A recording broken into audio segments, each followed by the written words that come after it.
అధ్యక్ష, దీనిపైన గౌరవ మంత్రివర్యులు చెప్పారు అధ్యక్ష. టోటల్గా ఏడీసీఎల్లో 64 వర్క్స్, అట్లాగే ఏపీసీఆర్డీలో 21 వర్క్స్ అధ్యక్ష. 85 వర్క్లకి టోటల్గా కాంట్రాక్ట్స్ అవార్డ్ చేసింది 50,027 కోట్ల అధ్యక్ష. అంటే ఆల్మోస్ట్ హాఫ్ సెంచరీ దాటిపోయింది అధ్యక్ష కోట్ల రూపాయల్లో కాంట్రాక్ట్స్ అవార్డ్ చేయడంలో. కానీ చూస్తే అధ్యక్ష టోటల్గా కూడా సుమారు 9 మంది కాంట్రాక్టర్స్కి ఇవ్వడం జరిగింది అధ్యక్ష. 50,000 కోట్ల రూపాయలు 9 మంది కాంట్రాక్టర్స్కే ఇవ్వటం జరిగింది అధ్యక్ష. ఆంధ్ర రాష్ట్రంలో రోజు కూడా నాకు కాంట్రాక్టర్స్ వచ్చి రిప్రజెంటేషన్స్ తెలియజేసుకుంటున్నారు అధ్యక్ష. మీ ద్వారా తెలియజేసేది ఏంటంటే, ఈ సబ్కా అని state of Andhra Pradesh building contractors association అని ఉంది అధ్యక్ష. దీంట్లో ఆంధ్ర రాష్ట్రంలో ఉన్న కాంట్రాక్టర్స్ సుమారు 3,000 మంది రిజిస్టర్ అయి ఉన్నారు అధ్యక్ష. వాళ్ళు కూడా ఈ రాష్ట్రము ఇదివరకు పరిపాలన ఏదైతే జగన్మోహన్ రెడ్డి గారి పరిపాలన నుంచి ఎప్పుడు విముక్తి పొందుతామా, అప్పుడు మాకు కూడా ఇక్కడ ఏదైతే అమరావతిలో పాల్పంచుకోవడానికి భాగస్వాములు అవటానికి అవకాశం ఉంది అనే ఉద్దేశంతో వాళ్ళు సుమారు 5 సంవత్సరాలుగా వెయిట్ చేస్తూ ఉంటే అధ్యక్ష, ఇది మరి ఎందుకో తెలియదు, పరిపాలన సౌలభ్యం గురించి ఇంత లిమిటెడ్ కాంట్రాక్టర్స్ తోటే వాళ్ళందరికీ వర్క్స్ ఇచ్చిన వలన వీళ్ళందరూ కూడా ఇబ్బంది పడే పరిస్థితి అధ్యక్ష. 5 సంవత్సరాల కాలం నుంచి వాళ్ళకి పేమెంట్స్ లేవు. ఈ చిన్న కాంట్రాక్ట్స్ ఆర్ఎండ్బిలో చేసేవాళ్ళు, ఈ మిగిలిన చోట్ల ఇద్దరు కార్పొరేషన్స్లో చేసేవాళ్ళు, ఎన్ఆర్ఈజిఎస్ దాంట్లో చేసిన వాళ్ళు ఎవరికి కూడా పేమెంట్లు లేకుండా అత్యంత దారుణమైన దుర్భరమైన జీవితం గడుపుతూ వర్క్స్ ఎప్పుడు వస్తాయా అని చెప్పి వెయిట్ చేస్తూ ఆఖరికి మాకు పాల్పంచుకోవడానికి అవకాశం లేనటువంటి పరిస్థితి ఉందని చెప్పి రిప్రజెంటేషన్స్ మీద రిప్రజెంటేషన్స్ ఇవ్వడం జరుగుతుంది అధ్యక్ష. మీరు అనుకోవచ్చు ఎంతసేపు ఈ కాంట్రాక్టర్స్ విషయం ఏంటని.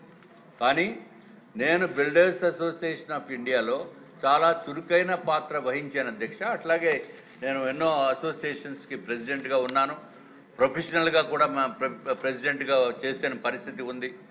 కాబట్టి అందుకు వాళ్ళు వచ్చి మాకు చెప్తూ ఉంటారు. నేను చెప్పవలసిన బాధ్యత, వారు గోడు మీ ద్వారా మంత్రివర్యులకి ప్రభుత్వానికి చెప్పవలసిన బాధ్యత కూడా నా పైన ఉంది అధ్యక్ష. అంటే 3,000 మంది కాంట్రాక్టర్స్ ఉన్నప్పుడు కనీసం ఇక్కడ ఏదైతే పెద్ద నిర్మాణ పనులు చేపట్టారో ఈ నవరత్నాలు లాంటి కాంట్రాక్టర్స్ అధ్యక్ష పెద్దవాళ్ళు, కాబట్టి వాళ్ళకి కూడా చెప్పవలసిన బాధ్యత ఉంది. చిన్న కాంట్రాక్టర్స్కి ఏదో 10 కోట్లు 20 కోట్లు చిన్న సబ్ కాంట్రాక్ట్స్ ఇచ్చి వాళ్ళకి కూడా పేమెంట్లు ఇస్తే బాగా ఉంటుంది అధ్యక్ష. ఇది మనము ఒక 2014లో ఏదైతే రాష్ట్ర విభజన తర్వాత ఎంతో ఆనందంతో ఏమీ చేయలేనటువంటి పరిస్థితుల్లో అమరావతి రాజధాని నిర్మాణం గురించి చేపట్టిన తర్వాత ఆ జగన్మోహన్ రెడ్డి గారు ప్రభుత్వం మారిన తర్వాత అధ్యక్ష సర్వనాశనం చేశారు. దాంట్లో సిఆర్డీఏలోని దీంట్లో చేసిన వాళ్ళకి కూడా అధ్యక్ష ఏపీ సిఆర్డీఏలోని ఏడీసీఎల్లో చేసిన కాంట్రాక్టర్స్ కూడా చాలా ఇబ్బందులు పడ్డారు, దాంట్లో డౌట్ లేదు. రోడ్లు వేస్తే రోడ్ల పైన ఉన్న గ్రావెలు మెటల్ కూడా దుబ్బిపోయిన పరిస్థితి ఉంది అధ్యక్ష. ఎక్కడ నిర్మాణాలు అక్కడ ఆపేశారు, సర్వనాశనం చేశారు, రైతాంగాన్ని సర్వనాశనం చేశారు. అట్లాగే సిఆర్డీలో పనిచేసిన కాంట్రాక్టర్స్ ఎవరైతే నేను ఈ నవరత్నాలు అని చెప్తున్నానో వాళ్ళని కూడా సర్వనాశనం చేశారు. అంత కాంట్రాక్ట్ వ్యవస్థను నాశనం చేశారు అధ్యక్ష. అట్లాగే ఇప్పుడు ఈ ప్రభుత్వం వచ్చిన తర్వాత మళ్ళీ ఆ కాంట్రాక్టర్స్ని అన్నీ కూడా కాంట్రాక్ట్స్ని క్యాన్సిల్ చేసి కొత్తగా కాంట్రాక్ట్స్ తయారు చేసి ఇప్పుడు కొత్తగా టెండర్స్ కింద పిలిచి వాళ్ళకి ఇచ్చారు, సంతోషం. కానీ వాళ్ళకి ఇచ్చినప్పుడు ఏ రేట్లతో ఇచ్చారు అధ్యక్ష? ఇప్పుడు ఉన్న రేట్లతో, అంటే 2025, 26 రేట్ల ఎస్ఎస్ఆర్ తోటి ఇప్పుడు ఇచ్చారు. Okay, that is fine. But ఏదైతే చిన్న వాళ్ళకి ఇల్లులు కట్టిన వాళ్ళకి 2016, 17 రేట్లతోటి ఇప్పుడు కూడా చేయమంటే ఎట్లా చేస్తారు అధ్యక్ష? అంటే వాళ్ళకి ఒక న్యాయము, వీళ్ళకి ఒక న్యాయమా? అంటే వీళ్ళేమో ప్రివిలేజ్, వీళ్ళేమో L1 దర్శనము, మిగిలిన వాళ్ళేమో జనరల్ దర్శనమా? గౌరవ మంత్రివర్యుల్ని కోరేది అందరినీ సమానంగా చూడవలసిన బాధ్యత ఉంది. పెద్దవాళ్ళు కాబట్టి వాళ్ళు ఆకాశాన్ని లేకపోతే మేఘాలని టచ్ చేసే కాంట్రాక్టర్స్ కాబట్టి వాళ్ళకి స్పెషల్ ప్రివిలేజ్ మీరు ఇవ్వండి. అంతేగాని చిన్న చిన్న కాంట్రాక్టర్స్ ఎంత దారుణమైన దుర్భరమైన పరిస్థితి అంటే అధ్యక్ష, ఏదైతే 4 సంవత్సరాల నుంచి పేమెంట్లు లేక అల్లాడిపోతూ ఆత్మహత్యలు చేసుకున్న కాంట్రాక్టర్స్ ఉన్నారు 43 మంది. తర్వాత ఇంకొక ఆశ్చర్యకరమైన విషయం ఏంటంటే, ఏదైతే 4 సంవత్సరాల నుంచి పేమెంట్స్ పెండింగ్ ఉండిపోయిన తర్వాత ఫైనాన్షియల్ ఇయర్లో 2025 మార్చి తర్వాత ఆటోమేటిక్గా అప్గ్రేడ్ అయ్యి నా పేమెంట్ ఇంత ఉంటుంది, ఆ పోర్టల్లో ఉంటుంది, నిధి పోర్టల్లో ఏదో పోర్టల్ ఉందంట అధ్యక్ష, దాంట్లో ఉంటుంది అనుకుంటే ఈ ఏంటో మరి ఆర్థిక శాఖ కొత్త వింతైన పోకడలు సృష్టిస్తుంది. వాళ్ళకేమో దాంట్లో మైగ్రేట్ అవ్వలేదు అధ్యక్ష. సో వీళ్ళకి బిల్లు ఉందా లేదో తెలియదు. అదే దారుణమైన పరిస్థితి ఉంది అధ్యక్ష. అదే సిఆర్డిఏలో కాంట్రాక్టర్స్ ఏదైతే ఇప్పుడు రాజధానిలో నిర్మాణం చేస్తున్న కాంట్రాక్టర్స్ మాత్రము బిల్లు సబ్మిట్ చేసిన వెంటనే మంత్రి గారే చెప్తారు ఎన్ని రోజుల్లో పేమెంట్ ఇస్తారు అనేది. అది కూడా చెప్పవలసిన అవసరం ఉంది. వారం రోజుల్లో 10 రోజుల్లోనే పేమెంట్ ఇస్తున్నారు, సంతోషం. We're not against for that.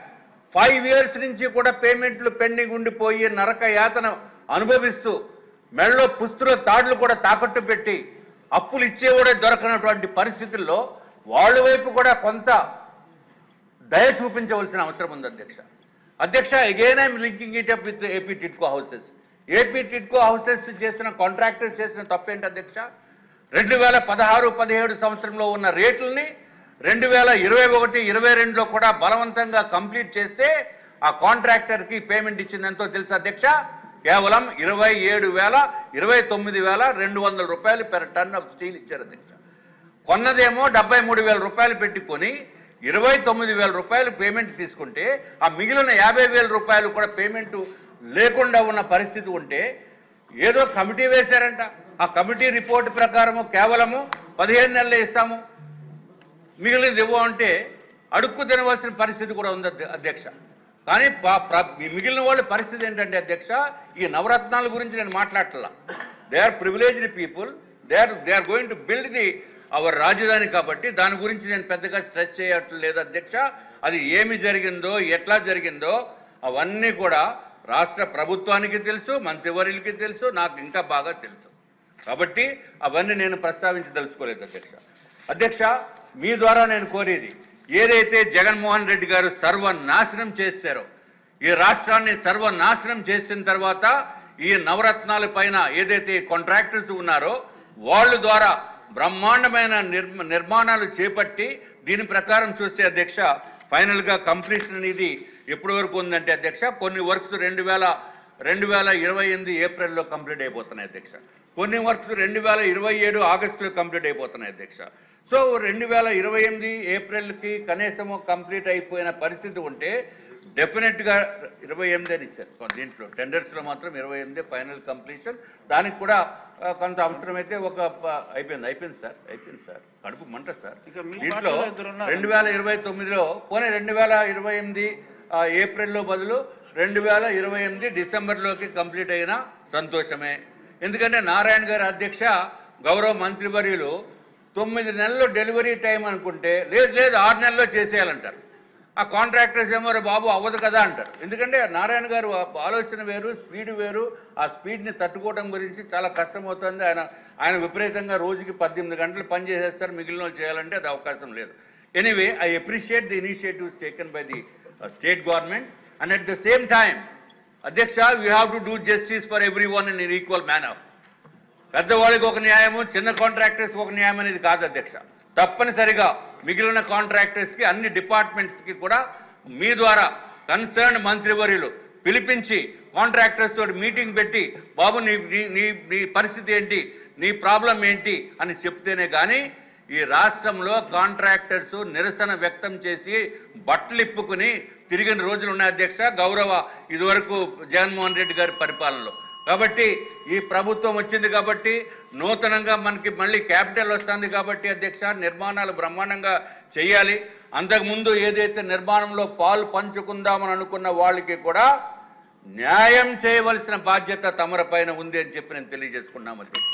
మీ ద్వారా మరి ఒక్కసారి గౌరవ మంత్రివర్యుల్ని కోరుకునేది ఏంటంటే, రాజధాని నిర్మాణంలో భాగంగా కేవలము నవరత్నాలకే కాకుండా మిగిలిన వాళ్ళకి కూడా చిన్న చిన్న పనులన్నీ ఇచ్చి వాళ్ళు కనీసం జీవించడానికి, బతకటానికి, స్కూల్ ఫీజులు కట్టుకోవడానికి, ఈఎంఐలు కట్టుకోవడానికి, ఇంటద్దులు చెల్లించుకోవడానికి కూడా అవకాశం లేనటువంటి దుర్భరమైన పరిస్థితి ఉంటే ఇన్ని కోట్ల రూపాయలు కొంతమందికే ఇవ్వటము, లేకపోతే వాళ్ళ ద్వారా కనీసం సబ్ కాంట్రాక్ట్స్ అని ఇమ్మని ఆదేశాలు ఇవ్వాల్సిందిగా తమరు ద్వారా గౌరవ మంత్రి వర్యులు కోరుకుంటున్నాం అధ్యక్ష. ఇప్పుడు మీకు ఎక్కువ సమయం ఇచ్చినట్టే అక్కడ నాగబాబు గారు. ధన్యవాదాలు అధ్యక్ష. రాష్ట్రంలో కూటమి ప్రభుత్వం అధికారంలోకి వచ్చిన తర్వాత అర్చకుల సంక్షేమం కొరకు అర్చకులకు ఇస్తున్న ధూపదీప నైవేద్య పథకం 5,000 నుంచి 10,000 పెంచడం శుభపరిణామం. అయితే దీనిలో గౌరవ వేతనంగా 7,000 రూపాయలు ఇస్తున్నారు. పడితరం అంటే దేవాలయాల్లో నైవేద్యం తయారు చేయడానికి ధూపదీప కార్యక్రమాలకి వినియోగించుకోవడానికి ఇచ్చే ఖర్చు 3,000 రూపాయలుగా ప్రతి అర్చకుడికి ఇస్తున్నారు. ఈ పథకాన్ని 10,000 రూపాయలు ఇన్కమ్గా కన్సిడర్ చేయడం కారణంగా అర్చకుల పిల్లలకి తల్లికి వందనం పథకం పొందలేకపోతున్నారు. ఇది రాష్ట్ర వ్యాప్త సమస్యగా గుర్తించి అర్చకుల పిల్లలకు తల్లికి వందనం ఇతర సంక్షేమ పథకాలు అందే విధంగా గౌరవ మంత్రి చర్యలు తీసుకుంటారని ఆశిస్తున్నాను. ఏ సంక్షేమ పథకంలో లబ్ధిదారులను గుర్తించడం అనేది ఒక నిరంతర ప్రక్రియ. శ్రీ నారా లోకేష్ గారికి తీసుకెళ్ళని మరొకసారి వారి దృష్టికి తీసుకొస్తున్నాం. తల్లికి వందనం పథకానికి అర్హులైన ప్రతి లబ్ధిదారునికి న్యాయం జరిగే దిశగా శ్రీ నారా లోకేష్ గారు కృషి చేస్తారని విశ్వసిస్తున్నాను. Thank you.